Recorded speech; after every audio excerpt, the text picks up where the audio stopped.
Бүгінгі видеода біз СРП-ден басылатын ойыншылардан құрам жинап, оларды АПЛ-ға жіберетін боламыз, және сол жерде қандай нәтижеге қол жеткізеді, соны бірге анықтайтын боламыз. Ендеше видео бастамастан бұрын бұл видеоны СРП-ден басылатын достарыңызға жіберіп қойыңыздар, ал біз видеоны бастайық. Алғашқы ойыншы бізде Интердің керемет қақпашысы Ян Зомер, 36 жастағы тәжірибелі қақпашы. Оның нарықтағы құны шамамен 3 миллионды құрайды. Қазір енді осы Ян Зомерді құрамға қосу үшін қазір Интермен келіссөздер жүргізіп көреміз. Оған біз 2 миллион 400 мың евроны ұсынып көрейік, және бағаны сәл қана көтерді, жарайды, бұл ұсыныспен келісейік. Тамаша, Ян Зомер енді біздің құрамада. Көп сөзбей-ақ қояйық, бірден қораушыларға өтіп кетейік.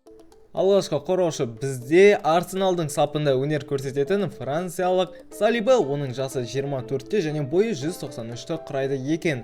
Арсенал Салибаны оңайлықпен жібере қоймайтыны түсінікті. Қазір барынша өзіміздің қатарымызға қосуға бар амалын жасап көреміз. 30 миллионға келсеме жоқ, 159 миллион дейді. Қазір тағы да бағаны түсіріп, екінші мәрте ұсыныс жасап көреміз, және тағы да бағаны көтерді.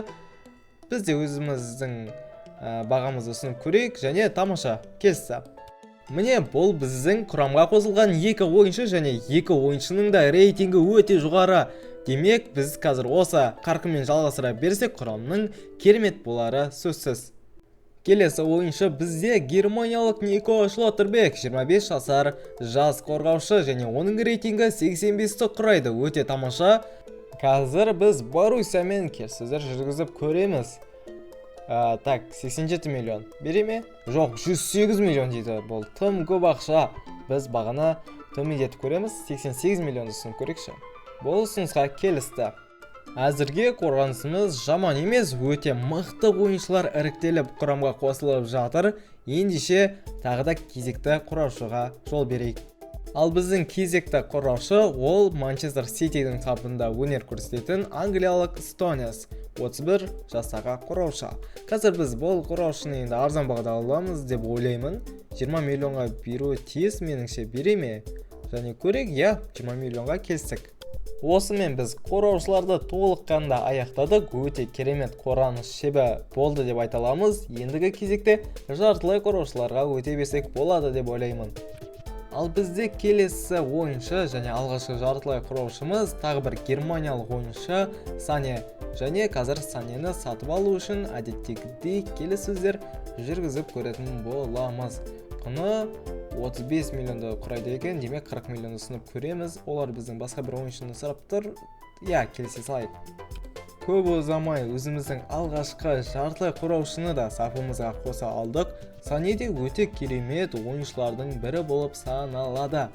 Ендеше келесі жартылай қорғаушыға өтейік. Ал біздегі келесі жартылай қорғаушы ол Манчестер Ситидің кезекті ойыншысы Бернардо Силва. Өте керемет ойыншылардың, яғни жартылай қорғаушылардың бірі болып саналады. Қазір мен оған 40 миллион ұсынып көрейікші, келсе ме? Бірден келісті. Міне, көп ұзамай бірден екі жартылай қорғаушыны да қатарымызға қосып тастадық. Ендігі кезекте үшінші жартылай қорғаушы. Келесі ойыншы бізде мысырлық Мохамед Салах, 33 жастағы керемет ойыншы, және оның рейтингі 91-ді құрайды. Демек, оның құны да жоғары болары сөзсіз. Қазір бірге көрейік, 96 миллион. Демек, біз оған бір 140 миллионды ұсынып көрейік. Так, или 130, давай 130-ды көрейік, және 185 миллион, бұл өте тым жоғары ақша. 145-ті ұсынамыз, 65 дейді. Қазір тағы да бағаны төмендетіп көруге тырысайық. 145-ті тағы да ұсынамыз. Олар да айтқаннан қайтпай тұр екен, жарайды, біз ұсынысқа келсеміз. Міне, Салахта құрамға қосылды. Өте тамаша ойыншы. Құрамда қараңыздаршы. Тек қана мықты ойыншылар мынандай құраммен жетістікке жетпей, меніңше қателеу секілді. Оған дейін біз тағы да басқа ойыншыларды сатып алуға кірсек, ендеше кеттік. Бұл біздегі соңғы жартылай қорғаушы, және ол Нидерланды Хави Симеонс, 22 жасар жас жартылай қорғаушы. Өте мықты ойыншылардың, жас ойыншылардың бірі деп айтсақ болады. Құны 69 миллионды құрайды, демек 87 миллионға келсуі тиіс. 103 миллион дейді. Жоқ, бұл тым көп секілді. Қазір біз 93 миллион ұсынып көреміз, және 95 дейді. Так, тағы да бағаны түсіріп көрейік. Келсем екен 91 миллионға, жоқ 93 миллион дейді. Тағы да бағаны бір түсіріп көрейік, келсем екен, және бұл ұсынысқа тағы да келіспеді. Жарайды, келісе салайық. Міне Хави Симеонс та біздің құрамға қосылды. Осылайша жартылай қорғаушылар аяқталды. Енді біз қазір шабуылшыларға қарай өтетін боламыз. Алғашқы шабуылшы бізде Букайо Сака, англиялық ойыншы және Арсенал сапында өнер көрсетеді. Қазір біз Сака үшін қанша ұсынсақ болады екен? Жалпы құны 140 екен, 168 миллионға келсем екен. Көрейік, бірден келісті. Міне Сакада енді біздің құрамада өнер көрсететін болады. Өте керемет. Алда бар болғаны 2 қана шабуылшы қалды, содан кейін құрам толық қандай жиналатын болады. Ал біздегі кезекті шабуылшы Атлетико Мадридтің сапында өнер көрсететін норвегиялық Сорлот, 29 жастағы шабуылшы.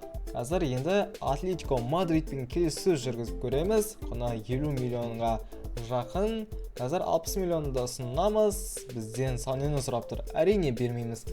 Қазір біз оған ақшалай ұсынысты ұсынамыз. 58 миллионды 65 миллион дейді. Бағаны тағы да төмендетіп көрейік. 60 миллионға дейін және 62 миллион дейді. Жарайды, келісеміз. Міне осылайша кезекті ойыншы да қатарымызға қосылды. Бойы өте ұзын екен, көріп тұрғандарыңыздай. Ендеше соңғы бір ғана шабуылшы қалды. Сол шабуылшыға қарай өтейік. Әрине, соңғы шабуылшы ол бізде Сон. Оңтүстік Кореяның өте керемет шабуылшысы. Қазір Лос-Анджелес деген клубта ойнайды екен. Біз енді оны Англияға қайта оралтатын боламыз. Қазір оған 45-46 миллион шамасына ұсынамыз. Жоқ, бізден басқа бір ойыншыны сұрап тұр. Бүйтейік, біз қазір қайтадан ақшалай ұсынып көрейік. Және бұл ұсынысқа келісті. Міне соңғы ойыншы да қатарымызға қосылды. Көріп отырғандарыңыздай өте керемет ойыншылар қатарға қосылды. Қазір жинақталған құрамда бірге көретін боламыз. Ендеше кеттік. Міне сәрпінен жиналған құрам дәл осындай өте керемет құрам деп ойлаймын. Қазір біз енді осы құраммен маусым соңына дейін өткіземіз және қандай нәтижеге қол жеткізеді бірге анықтайтын боламыз. Әрине, мынандай құрам чемпион болуы тиіс. Өте керемет нәтиже көрсеткен, 38 ойында 86 ұпайды жинай алған және Манчестер Ситиден басым түскен. Өте керемет. Осы нәтиже қазір басқа турнирлерде қайталана ма? Бірге көрейік. Жоқ, өкінішке орай Манчестер Ситиден 1-2 есебімен есе жіберіп, факаптан ұшып кеткен. Ал Карабау капта алғашқы қарсыластарын 4-0 есебімен жеңіп 3-ші раундқа өткен. 3-ші раундта 2-1 есебімен жеңіске жетіп, 4-ші раундқа жолдама алған. 4-ші раундта 3-1 есебімен Тоттенхэмді жеңіп ширек финалға жол тарта алды және Ливерпульді қапы қалдырып жартылай финалға өтті. Бірақ өкінішке орай жартылай финалда өздерінің жорықтарын осы жерден тәмамдаған. Чемпиондар лигасында топта кезеңінде 19-шы орынды иеленген, 8 ойында бар болғаны 11 ғана ұпайды жинай алған екен. Және 1-8 финалдың орнына плей-оффқа өтті және сол плей-оффтан ұшып кетіп отыр. Өте бір сенсациялық ойын орын алған екен. Бұл маусымда үздік көзге көріне алған ол Сорлот 57 ойында 28 голдың авторы атана білген екен. Осылайша видеомыз өз соңына да келіп жетті. Видеоны лайктарыңызды басып, арнаға тіркеліп кетуді ұмытпаңыздар. Арнаны тезірек 2000 оқырманға жеткізіп тастайық. Сіздермен болған Бандос FIFA, келесіде кездескенше.